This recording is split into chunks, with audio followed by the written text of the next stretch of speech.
ಎಲ್ಲ ನನ್ನ ದೇಶದ ರೈತ ಬಾಂಧವರಿಗೆ ನನ್ನ ಯೂಟ್ಯೂಬ್ ಚಾನಲಿಂದ ತಮ್ಮೆಲ್ಲರಿಗೂ ಆತ್ಮೀಯದಂಥ ಸ್ವಾಗತ. ರೈತ ಮಿತ್ರರೇ, ಇವತ್ತಿನ ವಿಡಿಯೋದಲ್ಲಿ ನಾನು ತಿಳಿಸುತ್ತಿರುವ ಮಾಹಿತಿ, ಈ PM ಕಿಸಾನ್ ಯೋಜನೆಯ 23ನೇ ಕಂತಿನ ಹಣ ಯಾವಾಗ ಬಿಡುಗಡೆ ಆಗುತ್ತದೆ ಅಂತ ಎಲ್ಲ ರೈತರು ಬಹಳ ಕ್ಯೂರಿಯಾಸಿಟಿಯಿಂದ ಕಾಯ್ತಾರೆ. ಹಾಗಾಗಿ ಈ PM ಕಿಸಾನ್ 23ನೇ ಕಂತಿನ ಹಣ ಯಾವಾಗ ಬಂದು ರೈತರ ಖಾತೆಗೆ ಸೇರುತ್ತದೆ ಅಂತ ನಾನು ಇವತ್ತಿನ ವಿಡಿಯೋದಲ್ಲಿ ನಿಮಗೆ ಸಂಪೂರ್ಣ ಮಾಹಿತಿಯನ್ನು ನೀಡುತ್ತೇನೆ.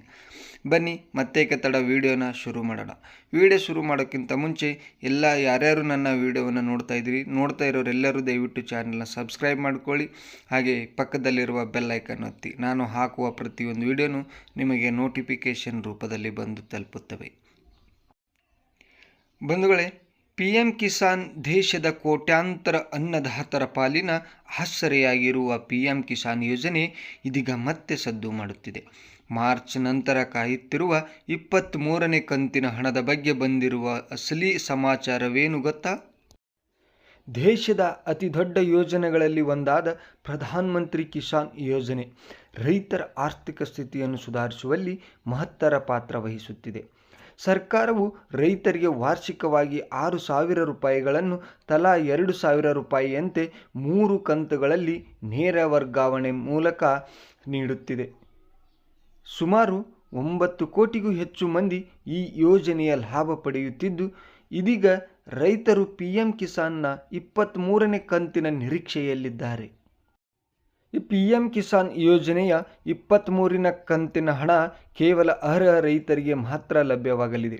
ನೀವು ಈಗಾಗಲೇ ಈ ಯೋಜನೆಗೆ ನೋಂದಾಯಿಸಿಕೊಂಡಿದ್ದರೆ ಮತ್ತು ಎಲ್ಲ ಅರ್ಹತೆಗಳನ್ನು ಹೊಂದಿದ್ದರೆ ಮಾತ್ರ ಹಣ ನಿಮ್ಮ ಖಾತೆಗೆ ಬರಲಿದೆ. ಆದರೆ ಈ ಲಾಭ ಪಡೆಯಲು ಸರ್ಕಾರ ಕೆಲವು ಕಡ್ಡಾಯ ನಿಯಮಗಳನ್ನು ವಿಧಿಸಿದ್ದು, ಅವುಗಳನ್ನು ಪಾಲಿಸುವುದು ಪ್ರತಿಯೊಬ್ಬ ರೈತನ ಜವಾಬ್ದಾರಿಯಾಗಿದೆ. ರೈತ ಬಾಂಧವರೇ, 23ನೇ ಕಂತಿನ ಹಣ ನಿಮ್ಮ ಬ್ಯಾಂಕ್ ಖಾತೆ ಸೇರಬೇಕೆಂದರೆ KYC, ಭೂ ಪರಿಶೀಲನೆ ಮತ್ತು ಆಧಾರ್ ಕಾರ್ಡ್ ಲಿಂಕ್ ಪ್ರಕ್ರಿಯೆಗಳನ್ನು ನೀವು ಈಗಾಗಲೇ ಪೂರ್ಣಗೊಳಿಸಿರಬೇಕು. ಈ ಕೆಲಸಗಳಲ್ಲಿ ಯಾವುದೇ ಲೋಪವಿದ್ದರೂ ಹಣ ಬರುವುದು ಕಷ್ಟ. ಹಾಗಾಗಿ ತಡ ಮಾಡದೆ ನಿಮ್ಮ ಹತ್ತಿರದ ರೈತ ಸಂಪರ್ಕ ಕೇಂದ್ರ ಅಥವಾ ಆನ್ಲೈನ್ ಮೂಲಕ ಈ ದಾಖಲೆಗಳ ಸ್ಥಿತಿಯನ್ನು ಒಮ್ಮೆ ಪರಿಶೀಲಿಸಿಕೊಳ್ಳಿ. PM ಕಿಸಾನ್ನ ಪ್ರತಿಯೊಂದು ಕಂತು 4 ತಿಂಗಳಿಗೊಮ್ಮೆ ರೈತರ ಖಾತೆಗೆ ಜಮೆಯಾಗುತ್ತದೆ. ಕಳೆದ 22ನೇ ಕಂತು ಮಾರ್ಚ್ನಲ್ಲಿ ಬಿಡುಗಡೆಯಾಗಿದ್ದರಿಂದ ನಿಯಮದ ಪ್ರಕಾರ ಮುಂದಿನ 4 ತಿಂಗಳು ಅಂದರೆ ಜೂನ್ನಲ್ಲಿ ಪೂರ್ಣಗೊಳ್ಳುತ್ತದೆ. ಆದರೆ ಸರ್ಕಾರ ಇನ್ನೂ ಅಧಿಕೃತವಾಗಿ ಹಣ ಜಮೆಯಾಗುವ ದಿನಾಂಕವನ್ನು ಘೋಷಿಸಿಲ್ಲ. ಜೂನ್ ತಿಂಗಳಲ್ಲಿ ದಿನಾಂಕದ ಘೋಷಣೆಯಾಗುವ ಸಾಧ್ಯತೆಗಳಿದ್ದು, ಹಣ ಜುಲೈನಲ್ಲಿ ರೈತರ ಕೈ ಸೇರಬಹುದು ಎಂದು ಹೇಳಲಾಗುತ್ತಿದೆ. ಸದ್ಯ ಸಾಮಾಜಿಕ ಮಾಧ್ಯಮಗಳಲ್ಲಿ ಮತ್ತು ವಿವಿಧ ವಲಯಗಳಲ್ಲಿ ಜೂನಿನಲ್ಲಿ ಹಣ ಬರುತ್ತದೆ ಎಂಬ ಮಾತುಗಳು ಕೇಳಿಬರುತ್ತಿವೆ. ಆದರೂ ರೈತರು ಯಾವುದೇ ವದಂತಿಗಳಿಗೆ ಮರುಳಾಗದೆ ಅಧಿಕೃತ ವೆಬ್ಸೈಟ್ ಅಥವಾ ಸರ್ಕಾರದ ಆದೇಶಕ್ಕಾಗಿ ಕಾಯುವುದು ಉತ್ತಮ. ಹಣದ ಬಗ್ಗೆ ಯಾವುದೇ ಗೊಂದಲಗಳಿದ್ದರೆ ಕೃಷಿ ಇಲಾಖೆಯ ಅಧಿಕೃತ ಮಾಹಿತಿಯನ್ನು ಮಾತ್ರ ನಂಬಿ. ಕೃಷಿ ಚಟುವಟಿಕೆಗಳಿಗೆ ಬಂಡವಾಳವಿಲ್ಲದೆ ಕಂಗಾಲಾಗುವ ಸಣ್ಣ ಮತ್ತು ಅತಿ ಸಣ್ಣ ರೈತರಿಗೆ ಈ ಹಣ ಆಧಾರ ಸ್ತಂಭವಾಗಿದೆ. ರಸಗೊಬ್ಬರ ಮತ್ತು ಬೀಜಗಳ ಖರೀದಿಗೆ ಇದು ಬಹಳ ಸಹಾಯಕ. ಸರ್ಕಾರವು ಹಣವನ್ನು ನೇರವಾಗಿ ಖಾತೆಗೆ ಹಾಕುತ್ತಿರುವುದರಿಂದ ಮಧ್ಯವರ್ತಿಗಳ ಹಾವಳಿ ಇಲ್ಲದೆ ಪಾರದರ್ಶಕವಾಗಿ ಸೌಲಭ್ಯ ಸಿಗುತ್ತಿದೆ ಎಂಬುದು ರೈತರ ಅಭಿಪ್ರಾಯ.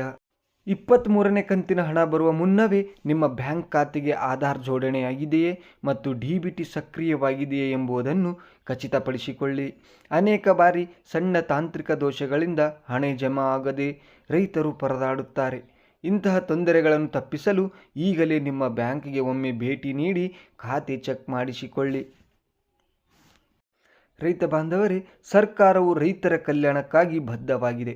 23ನೇ ಕಂತಿನ ಹಣವೂ ಕೂಡ ಸದ್ಯದಲ್ಲಿ ಅರ್ಹ ರೈತರ ಬ್ಯಾಂಕ್ ಖಾತೆಗಳಿಗೆ ಜಮೆಯಾಗಲಿದೆ. ಅಲ್ಲಿಯವರೆಗೆ ತಾಳ್ಮೆಯಿಂದಿರಿ ಮತ್ತು ನಿಮ್ಮ ದಾಖಲೆಗಳನ್ನು ಸಿದ್ಧವಾಗಿಟ್ಟುಕೊಳ್ಳಿ.